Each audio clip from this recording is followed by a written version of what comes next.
जी हाँ दोस्तों, आज की बड़ी खबरों में जानने वाले हैं अभी तक की कोरोना की स्थिति को। डब्ल्यूएचओ की ओर से मिल रही है लगातार चेतावनी। इसी के साथ बड़ी अपडेट निकल कर आ रही है। ट्रेनों को लेकर रेल मंत्रालय ने फिर लिया है एक बड़ा फैसला। साथ में ही प्रवासी मजदूरों के खर्च को लेकर भी एक बड़ी अपडेट निकल कर आ रही है। इसी के साथ लॉकडाउन 4.0 में अब सरकार ने लिया है एक और फैसला। जी हाँ दोस्तों, यहीं पर श्रमिकों की तनख्वाह को लेकर गृह मंत्रालय का आया है बड़ा बयान और यूपी बसों को लेकर भी सरकार का आ गया है जवाब। इसी के साथ तूफान को लेकर मौसम विभाग ने दे दी है बड़ी चेतावनी, करनी होगी ये सावधानियां। कोरोना वायरस, डब्ल्यूएचओ, अमेरिका, चीन को लेकर भी एक बड़ी अपडेट निकल कर आ रही है। इसी के साथ खबरों में और भी है बहुत कुछ। चैनल पर पहली बार विजिट कर रहे हैं तो सब्सक्राइब, जो लाल रंग का सब्सक्राइब बटन दिख रहा है उसे दबाकर सफेद बना दे और उसके बराबर में जो घंटी है उसको भी आप दबा देना। तो दोस्तों, वीडियो में आगे बढ़ने से पहले एक बार जान लेते हैं कोरोना वायरस की स्थिति क्या है। हिंदुस्तान की अगर बात कर रहे हैं तो 1,06,468 लोगों में ये वायरस के लक्षण पाए गए हैं। यहीं पर 3,301 लोगों की इस वायरस की वजह से डेथ हो गई है और 42,307 लोगों को रिकवर भी हो गए हैं। यहीं पर अगर पूरी दुनिया की बात करते हैं तो 49,56,160 लोगों में इस वायरस के लक्षण पाए गए हैं, जबकि 3,23,296 लोगों की इस वायरस की वजह से मौत हो गई है और 19,40,202 लोग सही भी हो गए हैं। दोस्तों, यहां पर सबसे पहली खबर निकल कर आ रही है महाराष्ट्र से। महाराष्ट्र में लगातार कोरोना के मरीजों की संख्या बढ़ती जा रही है, वहां पर कंट्रोल नहीं दिख रहा है। पिछले 24 घंटे में 2,127 नए मामले सामने आए हैं। इसके बाद राज्य में मरीजों की संख्या 37,136 हो गई है। बीते 24 घंटे में 76 लोगों की मौत भी हो गई है। कोरोना से सबसे ज्यादा प्रभावित शहर मुंबई में 24 घंटे में 1,411 नए मामले सामने आए हैं, जबकि 43 लोगों की जान भी चली गई है। इसी के बीच उत्तर प्रदेश में भी लगातार कोरोना के मरीजों की संख्या बढ़ रही है। राज्य में मंगलवार को 323 नए पॉजिटिव मामले सामने आए। वहीं प्रदेश में मामलों की संख्या कुल मिलाकर 4,926 हो गई है, जबकि मरने वालों की संख्या 135 तक पहुंच गई है। राज्य स्वास्थ्य विभाग ने इस बात की जानकारी दी है। यहीं पर दोस्तों अगली बड़ी खबर अम्फान तूफान को लेकर निकल कर आ रही है कि मौसम विभाग की तरफ से अलर्ट जारी कर दिया गया है और साथ में ही केंद्र सरकार और राज्य सरकार ने भी कुछ इलाकों में अलर्ट घोषित कर दिया है। जी हाँ दोस्तों, यहाँ पर बंगाल की खाड़ी में उठा चक्रवात तूफान अम्फान अब सुपर साइक्लोन में बदल चुका है, जो अब तेज रफ्तार के साथ पश्चिमी बंगाल और उड़ीसा की तरफ बढ़ रहा है। मौसम विभाग का अनुमान है कि उफान पर पहुंचकर सुपर साइक्लोन तबाही मचा सकता है। पश्चिमी बंगाल के दीघा में मंगलवार शाम से ही तेज हवाएं चलने लगी है, साथ ही बारिश भी शुरू हो गई है। बुधवार को इसी इलाके में अम्फान तूफान के आने का अनुमान है। साइक्लोन के खतरे को देखते हुए राज्य सरकार के साथ साथ केंद्र की मोदी सरकार भी एक्टिव हो गई है। गृह मंत्री अमित शाह ने आज पश्चिमी बंगाल की मुख्यमंत्री ममता बनर्जी से बात की। उन्होंने कहा कि केंद्र से जो भी हो सकता है वो मदद करने के लिए तैयार है। वहीं कोलकाता में चक्रवात का असर दिखाई देने लगा है और बारिश भी शुरू हो गई है। बंगाल में अम्फान के चलते बुधवार को भूस्खलन की भी आशंका है। ये पर दोस्तों अगली बड़ी खबर निकल कर आ रही है रेलवे मंत्रालय की ओर से। रेलवे मंत्रालय ने 1 जून से हर रोज 200 नॉन एसी ट्रेनें चलाने का घोषणा कर दी है, जिसके जल्द ही ऑनलाइन बुकिंग सर्विस शुरू हो जाएगी। रेल मंत्री पीयूष गोयल ने एक के बाद एक 3 ट्वीट किए। उन्होंने कहा है कि राज्य सरकार से आग्रह है कि श्रमिकों की सहायता करे और उन्हें नजदीकी मेनलाइन स्टेशन के पास रजिस्टर कर लिस्ट रेलवे को दे, जिससे रेलवे श्रमिक ट्रेन जो है चलाई जा सके। श्रमिकों से भी आग्रह है कि वो अपने स्थान पर ही रहे। बहुत ही जल्दी रेलवे उन्हें उनके गंतव्य तक पहुंचा देगी।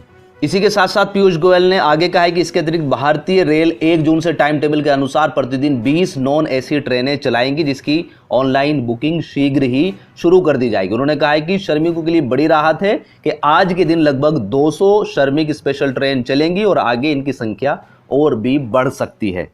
यहीं पर दोस्तों अगली खबर निकल कर आ रही है बिहार से। बिहार के मुख्यमंत्री ने हरियाणा के मुख्यमंत्री को बोला है कि हमारे जो बिहारी लोग आपके राज्य में फंसे हुए हैं उन पर जो भी खर्चा आ रहा है रहने का, खाने का, पीने का, उसके लिए उसका वहन जो है बिहार सरकार उठाने के लिए तैयार है। लेकिन हरियाणा सरकार ने इसको स्वीकार करने से मना कर दिया है। जी हाँ दोस्तों, लॉकडाउन के दौरान जगह जगह फंसे प्रवासी मजदूरों का बिहार आना लगातार जारी है। ऐसे श्रमिकों को परेशानी ना हो, इसलिए बिहार सरकार उनके लिए खर्च की भरपाई का प्रस्ताव हरियाणा के मुख्यमंत्री को भेजा है, लेकिन हरियाणा के मुख्यमंत्री मनोहर लाल खट्टर ने उसे अस्वीकार कर दिया है। मुख्यमंत्री नीतीश कुमार को पत्र लिखकर आभार जताते हुए उन्होंने पैसे लेने से इनकार कर दिया है। मनोहर लाल खट्टर ने कहा है कि राष्ट्र निर्माण में श्रमिकों के योगदान को देखते हुए पहले की तरह ही हरियाणा सरकार स्वयं प्रवासियों का खर्च उठाएगी। यहीं पर दोस्तों अगली बड़ी खबर निकल कर आ रही है महाराष्ट्र से। महाराष्ट्र के मुख्यमंत्री ने लॉकडाउन 4 को लेकर नई गाइडलाइन जारी कर दी है। मंगलवार को नए फेज को लेकर उद्धव ठाकरे सरकार की ओर से नए दिशा निर्देश जारी कर दिए गए हैं, जिसके तहत पूरे महाराष्ट्र को 3 हिस्सों में बांटा गया है, जिसमें red zone, non red zone और कंटेनमेंट जोन शामिल है। नॉन रेड जोन में जहां बड़ी छूट दी गई है, वहीं रेड जोन को पहले की तरह सख्ती जारी रहेगी। सरकार ने इस बार कंटेनमेंट जोन के लिए अलग से कड़े दिशा निर्देश जारी किए गए हैं। यहीं पर दोस्तों अगली बड़ी खबर निकल कर आ रही है गृह मंत्रालय की ओर से। गृह मंत्रालय ने वादा किया था श्रमिकों से कि लॉकडाउन के दौरान वो उनको पूरी सैलरी देंगे, इसका आदेश दिया था। लेकिन अब गृह मंत्रालय अपनी बात से पीछे हटता हुआ नजर आ रहा है। जी हाँ दोस्तों, केंद्रीय गृह मंत्रालय ने अपने उस आदेश को वापस ले लिया है जिसमें कहा गया था कि लॉकडाउन के दौरान श्रमिकों को पूरी सैलरी देनी होगी। बीते 17 मई को लॉकडाउन बढ़ाने की घोषणा के साथ ही गृह मंत्रालय ने दिशा निर्देश जारी कर कहा है कि श्रमिकों को पूरी सैलरी देने के जो 29 मार्च को आदेश जारी हुआ था, अब वो प्रभावी नहीं रहेगा। आपको बता देते हैं कि इस आदेश में क्या कहा गया था। इस आदेश में यह कहा गया था कि प्राइवेट कंपनियां जो लॉकडाउन के दौरान बंद रहेंगी, वो अपने कर्मचारियों को पूरी सैलरी देगी लॉकडाउन के दौरान। और साथ में ही बोला गया था कि कोई मकान मालिक यदि मजदूरों और छात्रों से इस दौरान मकान खाली करवाता है तो उसके खिलाफ कड़ी कार्रवाई करी जाएगी। तो अब इस आदेश के अनुसार जो नया आया है उसमें ये चीज़ें लागू नहीं होंगी। मतलब कि कहने का ये है कि अब प्राइवेट कंपनी अपने अनुसार कितनी सैलरी देना चाहे लॉकडाउन में वो खुद डिसीजन ले सकती है।